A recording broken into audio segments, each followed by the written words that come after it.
Watch out, it's the warning track.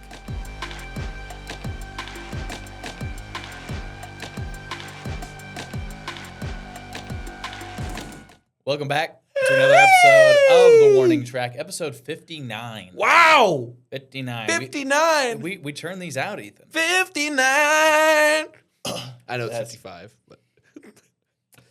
So not only do we steal another fantasy show's bit, but we didn't even do it right. So that's pretty tough. I did it right. Fantasy footballers do that all the time. Hey, you don't have to tell the people at home. That's crazy. Yeah, no, we're back. Of course, Ethan, I mentioned on yesterday's show, but Ethan did win the matchup, so that's really the only reason he's here, is just to be able to talk about that. A brutally close matchup, I might add. Yeah, I'm pulling it up. It was a grind fest. Let me tell you. Yeah. If your boys The audience can see this. if your boys weren't playing in a little league park, I think I may have 7-3'd you. What? I mean, that's not even that much of a difference, but I mean, 1 point. I think I probably beat you in runs. Maybe ribbies. I mean, to be fair, you had. Guys were hitting dongers for me. Big dings. I mean, Bryce Eldridge has had the best week he's ever going to have in his life. Whoa, whoa, whoa, whoa. I mean, you want to talk about a fluke? He's ascending. Noel V. Marte, 6 straight games with a homer or a steal. Yeah, He's ascending. That's going to last. It will. He's ascending. That's going to last. It will. I actually like Hunter Goodman. Yeah, he's had a great year. Because, yeah, that 5-hit game was Sunday, right? Yeah. it was. You know what's crazy? He's had a ton of home runs this year. Not that many ribbies because the bases are always empty. Yeah. No, I think our matchup just shows, I think it highlights the funny variance of baseball where if you look, I beat you by more than 80 points in batting average. Yep. Yet you killed me in home runs and weren't far behind in runs and runs. And that's how my team was built. We talked about it during the offseason, right? I wanted to grab players that can change a game on one swing of the bat, which is not average. That's guys that are hitting big homers. Every guy in the squad, I think, has 20 homer potential outside of, some of my in-season acquisitions. Bazzano does not have 20 home run potential this year. Yeah. And then I mentioned on yesterday's show how over the weekend you basically just turned my team into Nancy Kerrigan and just annihilated Jose Ramirez. Vinny P just eliminated all my best players. That's crazy. I didn't have Ellie for the whole series. Well, as I told you yesterday, not only did I lose the battle, but I probably lost the war since Jose. It just kills me. They both suffer the same injury. Yeah. They are 2 of, I think, now 7 players to have a fractured hamate this year. Corbin Carroll, we counting him? Well, yeah. So spring training. Okay, it was spring training's Corbin now, Carroll, yep. Francisco Lindor, Yep. and Jackson Holiday. And then at the beginning, there's 6 this year. Because then the next one was Andrew Vaughn early. I think it might have been opening day or very close to opening day for the Brewers. Pasquanito, right? But yeah, Vinny Pasquantino. The interesting thing, too, is that they've happened in different ways. Did you say Lindor? Yes. Okay. They've You happened. said Jackson Holiday? Yes. Okay. I, I'm trying to keep up. But what's been interesting is they happen in different ways. I believe all 3 guys in spring training, so Lindor, Carroll, Holiday, happened from hit by pitches. Yeah. Jose Ramirez and Vinny Pasquantino happened on a swing. Mm-hmm. They swung and fractured their wrist. I saw someone talking about this on Twitter, and they said it's just due to the repetition of the swing motion, where you open yourself up to, that sudden stress fracture just because you're always doing the same motion. And I think it's really because the knob of the bat presses in, so there is some like real resistance. It's not just the motion. No, I could see that. And funny enough, Jose Ramirez actually fractured a hamate bone in his other wrist in 2019. So this is not something he hadn't dealt with before. But to me, it just seems I cannot remember a year where there was just such a specific injury plaguing baseball other than Tommy John. He'll be back after the All-Star break. Don't worry. I mean, probably. I'm hoping so. You want to trade him to me? I'll get you some guys that keep you afloat till the All-Star break. I'll trade you him for Ellie. Let's talk details off camera. I would, but you got an interview, dude. Off camera doesn't just mean Anyway, after this. Anyway, But yeah, no, CBS their fantasy team did a pretty good breakdown on all the guys that happened this year. It does seem like it's usually closer to the 4-week timeline. Most were saying 4 to 6, but it was around like 35-ish days. Jackson Holiday had a couple setbacks during his return from it, so it seems more like the outlier case. Andrew Vaughn wasn't gone for too long either, so yeah, you're probably looking at like All-Star break right after. Yep. But that's still 4 matchups without my first-round pick. And you want to see something crazy too? I do. Let me see if I can. I do want to see it. Oh, you're gonna see it. You asked me and I answered. You're gonna see it, dude. Troy Melton not pitching yesterday cooked me. I'm just gonna say it. Yeah, I think he's going on the injured list. He is. He's day to day. So this is the draft in one of my Hundo teams or one of my Yahoo teams. Excuse me. Here, I'm gonna have to. Is your dad also in this league? Yes, all 3 of my leagues I play with my dad. Really? Yeah. I didn't know that. Okay. So, Aaron Judge hurt. Juan Soto not hurt right now, but did miss about 3 weeks with a calf injury. Mm-hmm. Skubal was hurt. Jose Ramirez hurt. Ellie hurt. Ronald hurt twice. Tatis has just garbage. been bad. Crochet hurt. Disappointing. These have been okay. Disappointing. Hurt. Disappointing. Yeah, both. He's been great while playing, but he missed the first month of the season. But he's been great. Yeah. Top 10 hitter in baseball, if you ask me. Okay. You said yeah. Trey Turner, disappointing. Yeah, I forgot that brother existed. That's how disappointing he's been. Yeah, Lindor hurt, disappointing. Zach Neto, disappointing. Who? Manny Machado has been awful. Who? Hunter Brown is actually coming back today. That's not what we're going to talk about, but he's been out for most of the season. Jarren Duran, disappointing. Roman Anthony hurt, disappointing. One really tough team name in here, by the way. Which one? Juiced Balls. I get it, like it's a baseball term, but that's tough. Wyatt Langford. Yeah, Wyatt Langford, bad. Edwin Diaz, abysmal. Whoa, he's hurt. Mookie Betts, hurt and bad. Brent Rooker, hurt and bad. Hunter Green, hurt. Austin Riley, bad. So this is the first 4 rounds. What's your point, McMahon? My point is that don't get it twisted, folks. You could listen to the biggest experts, and we are far from that. And it's all a crapshoot. It's a roll of the dice, casting lots. It is. We don't know. Sometimes you just play Miles Mikolas, and he goes 7 strong against Seattle, giving up no runs. Yeah, I mean, it's bad. It's bad out there, people.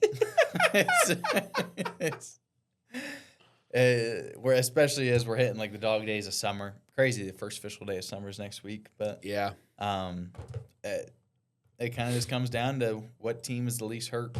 I mean, I think I showed you, Ethan, my one Yahoo team that was like 7 dudes. It was like 7 straight players all on the injured list. I forget if I showed it. Yeah, it was just brutal. But I didn't even do a closing carousel yesterday. That was the first time I had done a closing carousel, maybe ever. It was feeling okay? It was literally just injury. I didn't talk about so many. Not really, but we are going to do the closing carousel today. It is a light one. One of the players we're going to talk about is Yoendris Gomez. Yep. Who is just racking up saves for the Twins. Mm-hmm. Still doesn't really have the best season-long numbers, but ever since he's been traded, the Rays traded him to the Twins. I think it was like early May. Clearly, the Twins just like this guy, and now he has 3 saves since June 10th, 7 on the season. Faced the minimum. Yeah. Oh no, he didn't. He had 4 batters last night. My bad. Has put up decent strikeout numbers, 34 and 35 innings. Mm-hmm. So he's still only 5% rostered in ESPN, obviously owned in our league. Interesting. Just look at the numbers from last night. Yeah. Not 6.7% swinging strike. Not a ton of swing and miss stuff. Well, yeah, I will say this. I still don't consider him a high-end option. But I would have never thought the Twins bullpen was going to have any sort of clarity not this entire at all. season. And so, like I said, the Twins clearly like this guy. He's up to 17% rostered in Yahoo. So it's climbing. But no thoughts on the other 2 saves last night, Tanner Scott and Paul Sewald. Sewald. I guess no. I usually don't talk about those guys because it's like it's locked in. Sewald's been the closer. He's the guy. Tanner Scott. I mean, I guess we'll get into Edwin Diaz, who is slated for a bullpen session this week. Mm-hmm. I mean, he's still a ways away, but all signs should point to him if recovery goes well, I'm going to make a quick have the job pickup in our league, and then there's one other closer I want to talk about. Let me pick him up first. Okay. Well, it can't be anybody that I've named because Gomez is already owned. I don't think this guy's owned. So I can live with that at least. Yes! He's unowned. I saw a report today. Hold on. Let me drop Miles. Saw a report today. I'm not seeing that. Oh, Jason Adam. So, Mason Miller went on paternity leave. Yeah, he's going to miss this entire series against the Cardinals. Is the current report. Okay. So, wow. Jason Adam, he's going to get the. He's been good too. If this guy is on any other team, probably in the closer chat. When you're behind Mason Miller, good luck, Chuck. But he's posting a 1.78 ERA, 15 holds, 1 save on the year. Obviously, if you're in a Schultz league, he's owned. Jason Adams a beast, yeah. But he's been a monster this year, and it's just like, obviously you're not getting PT because Mason Miller's there. So pick him up this week. Yeah. You might win your matchup. No, I agree. Kind of getting into some of the generic news and notes. Gleyber Torres exited last night's game with a side injury. He recently came off the injured list maybe week and a half ago with an oblique, so that's not a good sign. We're recording this Tuesdays. We always do it a little later. Tuesday. Just before 12:30 p.m. on June 16th. So no news yet on if he's going to require a trip to the injured list, but considering how this season's went, not optimistic for the injury front for anybody. Somebody who's coming back, though, today is Tommy Edman. Yeah. I'm not 100% sure where he'll even play. Do you have Edman stock? I don't. Okay. And there's actually a note that came out this morning at 10 o'clock, so before I was kind of writing my stuff, Dave Roberts, Dodgers manager, said that Edman will start 3 to 4 days per week initially after being activated.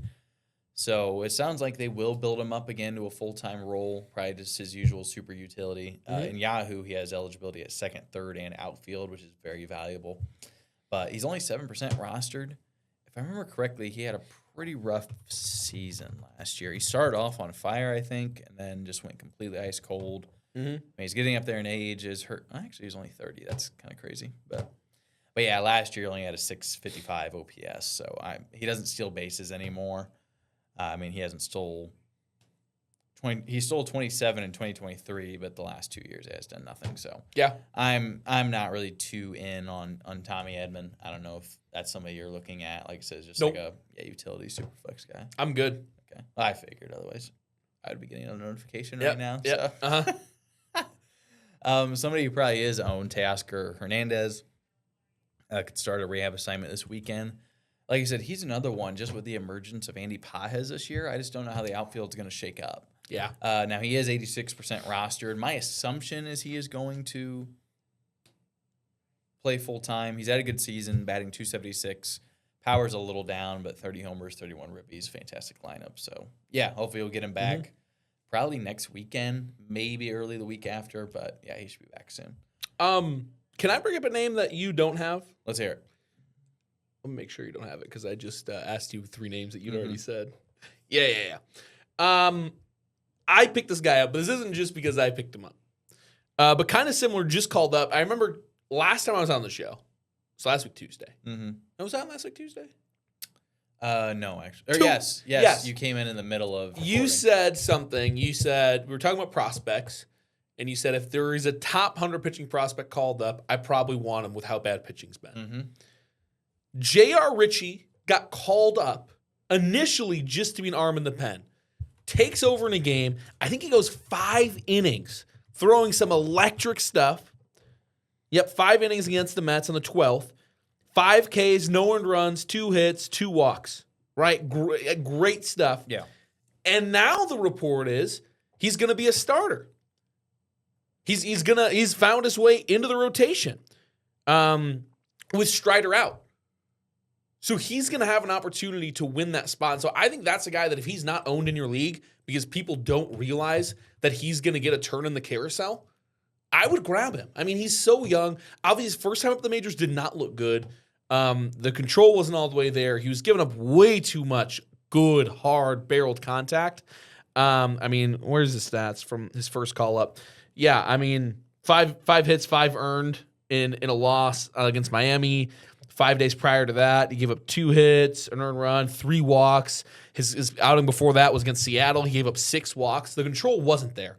But if control is the only thing you really have to fix, and you've got good stuff, and you've got a good arm, and you're young talent, that's a guy I'm taking a flyer on at this time of the year. So I picked him up. I got lucky because, he was coming out of the pen, but they let him go 5. But here, can I read you a little from MLB 5 hours ago? Let's hear it. J.R. Ritchie's young MLB career has been a whirlwind. In just 2 months, the 22-year-old pitched one of the best big league debuts in franchise history before eventually getting sent back down to the minor leagues after a string of short starts. He returned to the Braves on Wednesday, where he's asked to pitch out of his bullpen for the first time Friday when Strider exited abruptly with elbow inflammation. Atlanta's number 2 prospect, number 58 overall, from Line grabbed the opportunity, tossing 5 scoreless.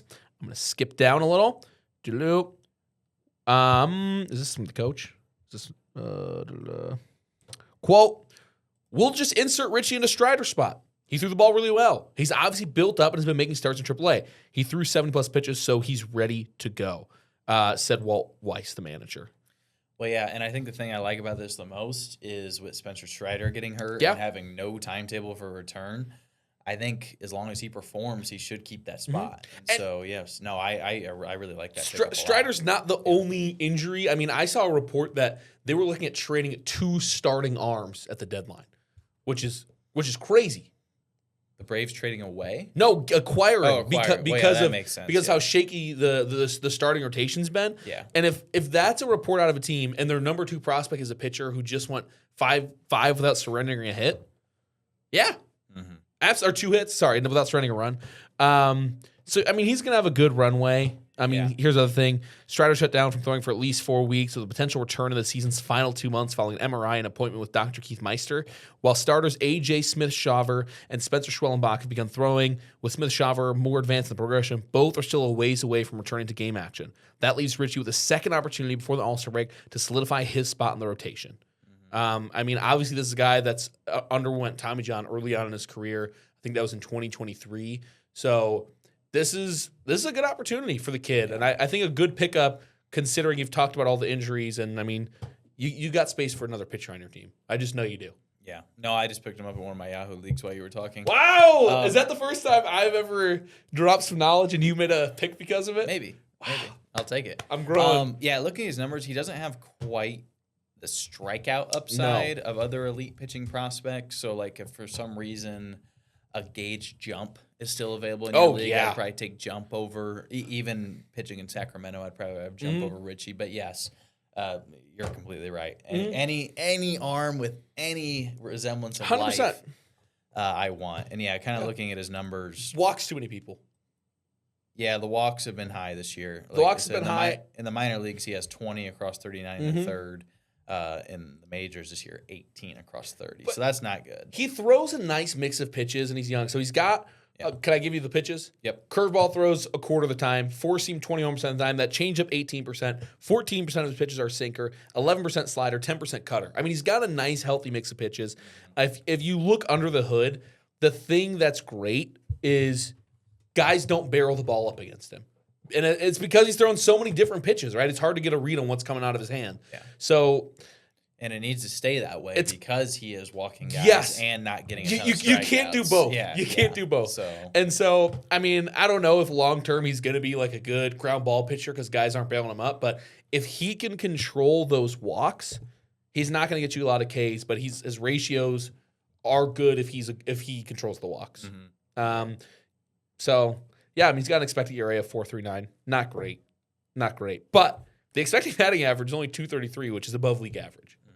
So, maybe a Quinn Priester type of season from last year if he can get the control, right? Because Quinn was not a guy last year where you're like, hey, he's going to get a lot of strikeouts, but it was a guy like, oh, this guy's going to go 7 innings, surrender 1 run, and 80 ground balls.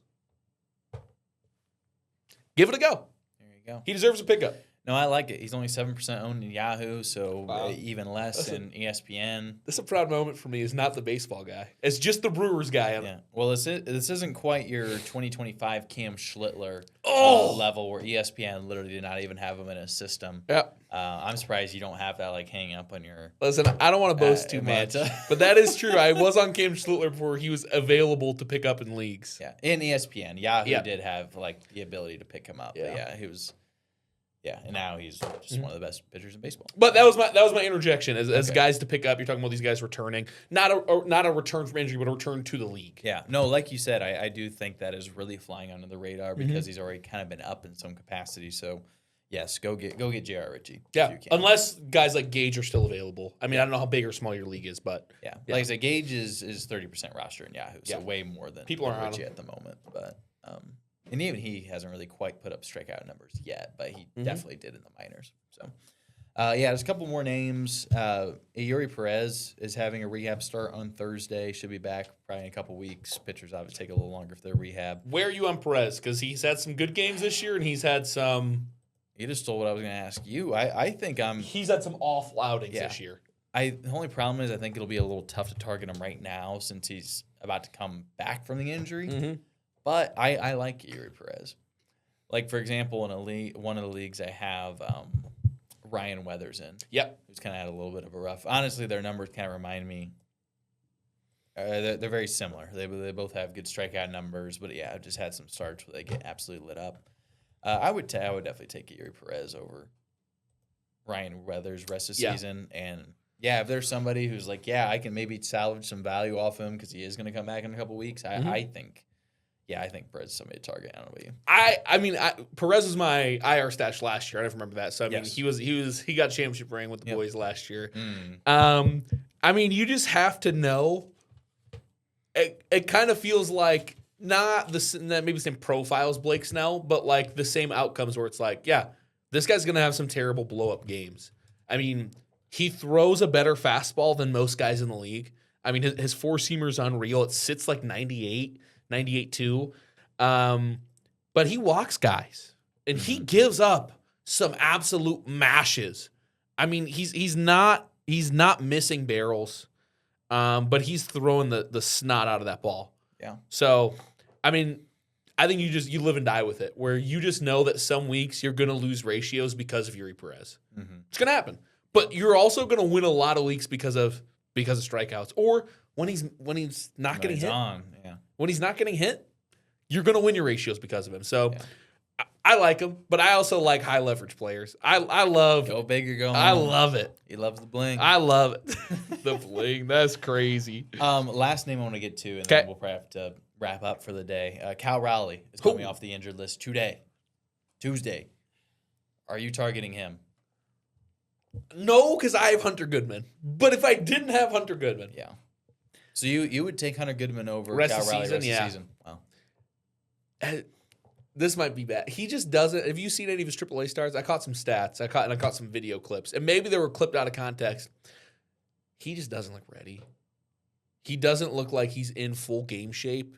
And not even like he's. I'm not saying in AAA. Yeah. Well, the numbers I'm seeing. I'm just telling you. I've seen videos of him rounding the bases. He went 6 for 14 with 5 homers. Yeah, it's AAA.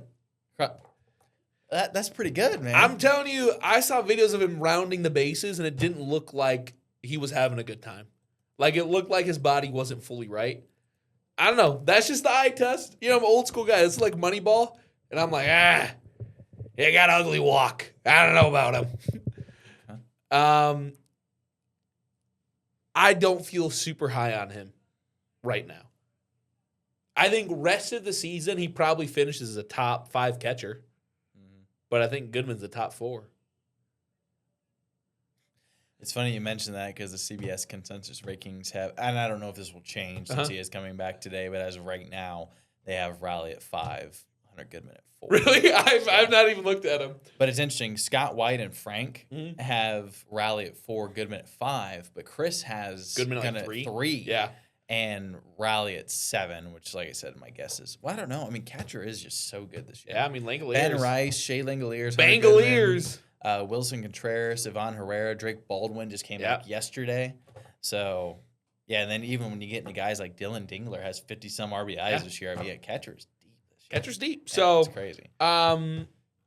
Okay, yeah, I guess it's maybe not quite as crazy to say that as I thought it was going to be. Like I said, I know the numbers been good. Yeah. I've really seen some clips that's just like, it doesn't look like you're comfortable rounding first base to stretch something to a double.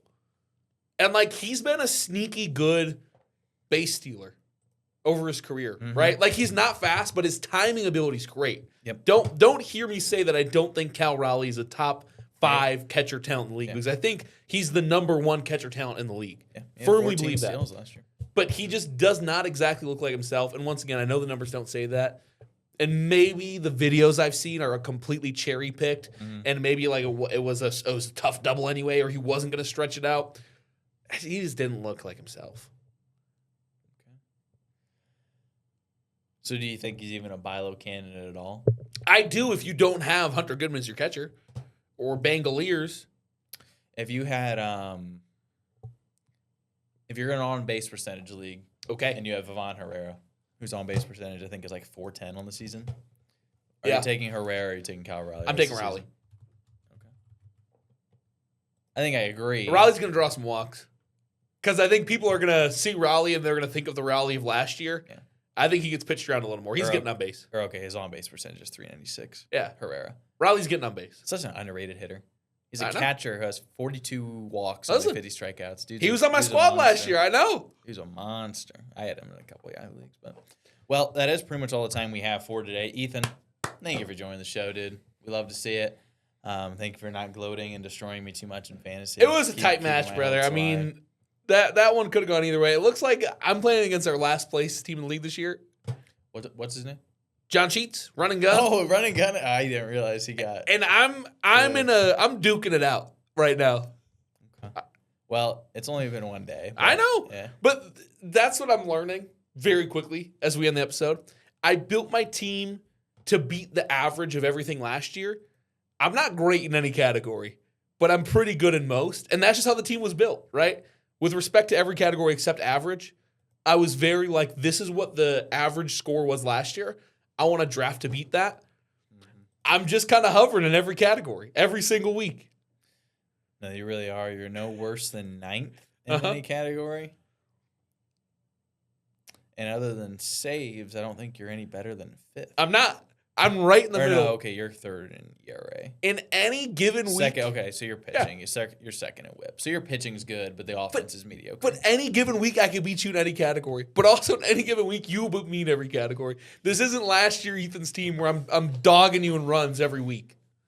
Yeah. A little standing update, and then we will get out of here. Ethan is sitting at 8th. He's tied, or I guess technically tied for 7th, but is 8th. One game sort of above 500. Yeah. My dad is sitting at 6th. I'm in 4th place.